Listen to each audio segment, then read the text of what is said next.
Fear stops more people than lack of talent, lack of money, or lack of English. And if you're listening to this right now, fear has probably stopped you too, at least once. Yes, maybe fears stopped you from speaking English. Maybe it stopped you from raising your hand, sharing your idea, or trying something new in your life. And today, we want to talk about that fear, not in a heavy or scary way, but in a very real and human way. Welcome to Mr. English Online. I'm Jack. And I'm Emily, and in this episode, we're talking about how letting go of fear can change your life in 2026, starting with your confidence and your English. Because for many people, English is not the real problem. Fear is the real problem. Fear of making mistakes, fear of sounding wrong, fear of being judged, fear of people thinking, their English is bad. So people stay quiet. They think a lot. They prepare sentences in their head. But when the moment comes, nothing comes out. Their ideas stay inside. Their voice stays silent. And maybe you know this feeling very well. You understand English videos. You understand podcasts. You even know what you want to say. But your mouth doesn't cooperate. So today's episode is for you if you feel stuck, silent, or scared when you want to speak, not only in English, but in life. We'll talk about where this fear comes from, how it quietly controls our actions, and how you can slowly release it. Not by becoming perfect, not by learning thousands of words, but by changing how you think about yourself, your voice, and your mistakes. And don't worry, this is not a lecture. It's a calm conversation, like talking with two friends who understand your struggle. Before we continue, let us ask you something very simple. Are you watching this while resting, avoiding work, or taking a break? If yes, that's okay. At least you're doing something useful for yourself in English. And if you enjoy learning English this way, please like this video and subscribe to Mr. English Online. It really helps this channel reach learners like you. You can also write one simple comment. Just one sentence is enough. For example, I'm from here and I feel nervous when I speak English. When you write, you are already practicing. You are not just watching, you are using English. Now let's talk about the level of this episode so you can relax. This is an easy English podcast, best for intermediate learners, but strong beginners can also follow along. We speak slowly, we explain ideas clearly, and we repeat important points in different ways. So you don't need to understand every single word. Understanding the feeling and the main idea is enough. And as always, we'll introduce useful words and phrases during the episode. At the end, we'll review them calmly so you can remember and use them in real life. Now, let's be honest for a moment. Many people think fear is a big, loud thing, but most of the time, fear is quiet. It whispers things like, "Don't speak," "Wait, you're not ready," "What if you make a mistake?" And slowly, day by day, fear makes decisions for you. You don't apply for something. You don't speak in a meeting. You don't start a conversation. And then you look back and think, why didn't I try? That's why this topic is so important as we move toward 2026. A new year does not change your life automatically. But changing how you respond to fear can. So today we're starting small. No pressure, no tests. Just awareness, simple ideas, and tiny steps that build confidence. Let's begin by talking about a very real moment when fear suddenly takes over. Jack, let's talk about where fear really starts, because most people think they were born with it, but that's not true. Yes, fear is learned. It usually comes from small moments that stay in our memory for a long time. For example, I remember one moment very clearly.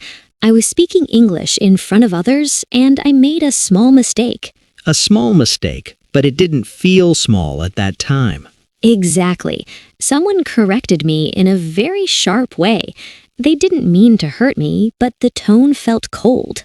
And suddenly, your brain connects English with danger. Yes, from that moment, every time I wanted to speak, my mind said, "Be careful." Many listeners have a similar story. A teacher, a friend, a classmate, even a family member. One comment, one laugh, one correction, and the brain learns silence is safer. That's when overthinking begins. You don't just speak anymore. You calculate, you check grammar in your head, you change the sentence again and again. And while you are thinking, the moment to speak disappears. Overthinking is not intelligence. It's fear wearing a smart mask. Yes, it feels like you're being careful, but actually you're stopping yourself. And the sad part is, most people listening right now already have enough English. They just don't trust their voice. So fear creates overthinking, and overthinking creates silence. Jack, I want to start this part with something important, because many people misunderstand overthinking. Overthinking doesn't feel like fear in the beginning. It feels like you are being careful, responsible, or even intelligent. Yes, that's very true. When we overthink, we often tell ourselves, I'm just thinking more so I don't make a mistake, or I'm preparing well before I speak. But slowly, without us noticing, that careful thinking becomes heavy. It becomes stressful. And then it starts stopping us instead of helping us. I had a very clear example of this recently. I wanted to send a short voice message in English to someone I know well. Someone safe? Someone who wouldn't judge you? Exactly. There was no real danger, but still, before sending the message, my mind started working too much. What were you thinking about? I was thinking about my grammar, my pronunciation, my accent, the speed of my voice, and even how confident I sounded. So instead of one simple message, your brain created many problems. Yes, my brain opened too many thoughts at the same time, like many browser tabs that slow everything down. And the message stayed inside your phone. Yes, the message became perfect in my head, but it never became real. That happens to so many learners. They prepare beautiful sentences that never leave their mind. And later, when you don't send it, you feel disappointed in yourself. You start asking hard questions, like, why am I like this? Or, why can't I just speak normally? But the truth is, this is not because you are weak or bad at English. It's because your brain is trying to protect you from feeling uncomfortable. Yes, overthinking is often protection, not failure. Your brain is saying, if we stay quiet, we can't be embarrassed. But silence also has a price. You lose chances to practice. You lose chances to express yourself. And little by little, your confidence becomes smaller, even though your English is growing. I remember being in a group conversation once where everyone was speaking English very naturally. And you understood everything they were saying? Yes, I understood the jokes, the stories, and the emotions. I even had a good idea I wanted to share. But you didn't say it immediately. No, I waited because I wanted my sentence to sound right and complete. And while you were fixing it in your head, someone else spoke. The topic changed. The moment passed quietly. that moment is very painful because later you realized you were ready, but fear was faster. Yes, and later at home, my brain replayed the scene again and again. Thinking, I should have spoken, or it wasn't even that hard. But real conversations don't pause for us. And over time, fear learns something dangerous. It learns that silence feels safe. So the next time you want to speak, your brain chooses silence automatically. And after some time, you don't even notice this habit anymore. It feels normal, even though it's not natural. Because inside, you still have thoughts, opinions, and ideas. They're just trapped behind too much thinking. And that's why this conversation is so important as we move toward 2026. Because if nothing changes, the same pattern repeats every year. New year, new goals, same fear. But patterns are learned, and learned patterns can be unlearned. Not by forcing confidence, but by understanding what's happening in your mind. Once you see overthinking clearly, it slowly loses its power. And in the next part, we'll talk about how to speak even when fear is still present. How to move forward without waiting to feel perfect or ready. Because confidence grows from action, not from thinking. Jack, I want to talk about something very important now because I think many learners misunderstand one key idea about confidence.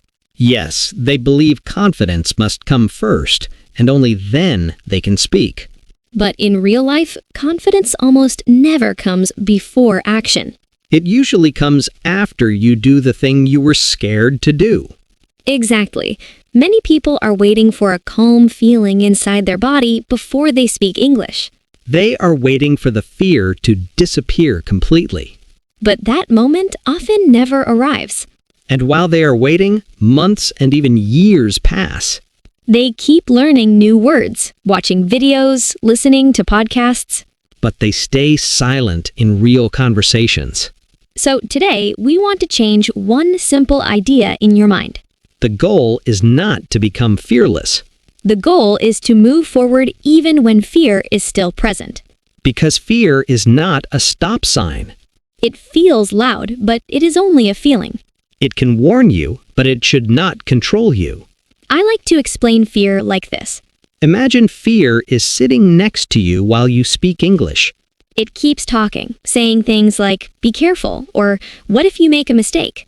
But fear is not driving the conversation. You are. You can let fear sit there and still open your mouth.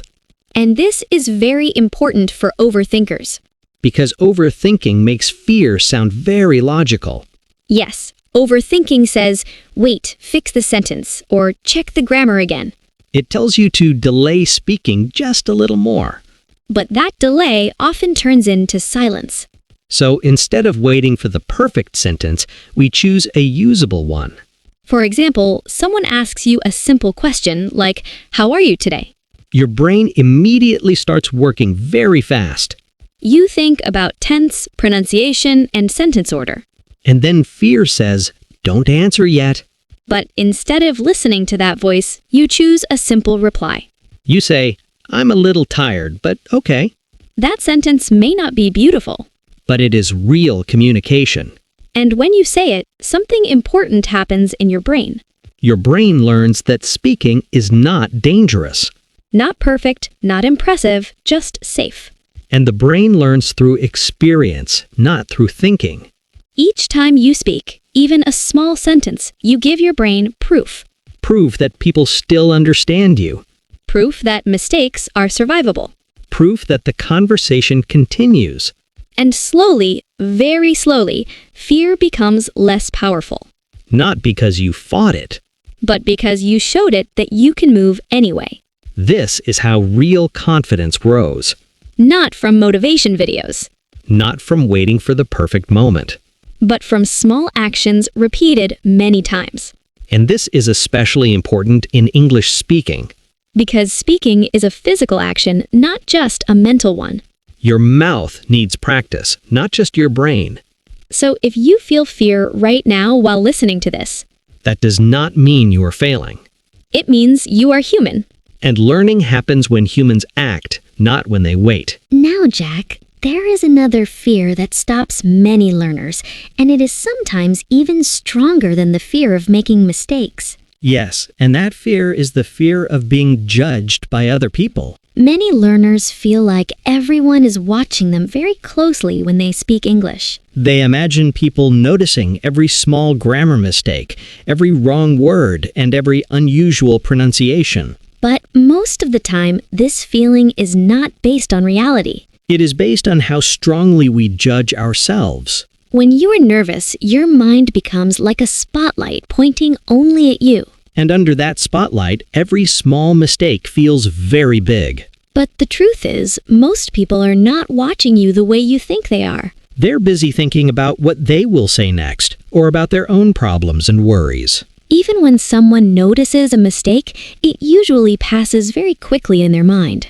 Because in real life, communication is not a performance that people score or grade. It is simply two humans trying to understand each other. And understanding does not require perfect English. It requires effort, intention, and a little patience. I want listeners to remember this one important idea. You are not being tested when you speak English. You are participating in a conversation. And conversations are naturally messy, imperfect, and unfinished. Native speakers forget words, change sentences halfway, and correct themselves all the time. So, expecting yourself to speak perfectly in a second language is not realistic. And holding yourself to that standard only creates more fear and silence. Another helpful way to reduce fear is to stop imagining negative reactions before they happen. Many learners imagine people laughing, correcting them harshly, or losing patience. But in reality, these situations are very rare. Most people appreciate the effort it takes to speak another language. And many people are actually kinder than we expect. Even if someone does correct you, it does not mean you failed. It means you are learning in a real environment. Mistakes are not signs of weakness.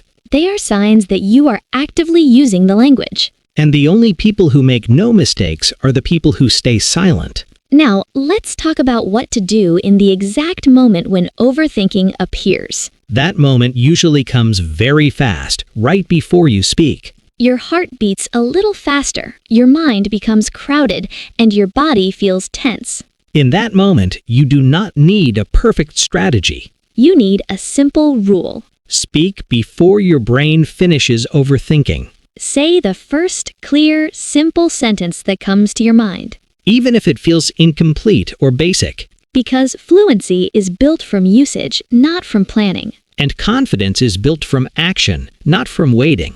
If you wait until you feel completely ready, you may wait forever. But if you speak while feeling slightly uncomfortable, growth begins. This is why bravery does not mean feeling calm. It means acting even when your voice shakes a little. And that small act of courage can slowly change how you see yourself. You stop thinking of yourself as someone who can't speak English. And you start seeing yourself as someone who is learning by speaking. That identity shift is powerful. Because once you see yourself as a speaker, even a beginner speaker, your actions change. You try more often. You forgive yourself more easily. You make progress without fighting yourself every day. So here's a very gentle challenge for you as we close this episode. Not something big, not something stressful. Just one small action today. Speak one sentence in English, even if fear is still there. Send one voice message, ask one simple question, or make one short comment. Do it before you start correcting the sentence in your head. Let it be natural, not perfect. Because progress is still progress, even when it feels quiet and slow. You are allowed to be under construction. Learning does not need to look impressive to be real. And 2026 can be the year you stop waiting and start using your voice. One sentence at a time.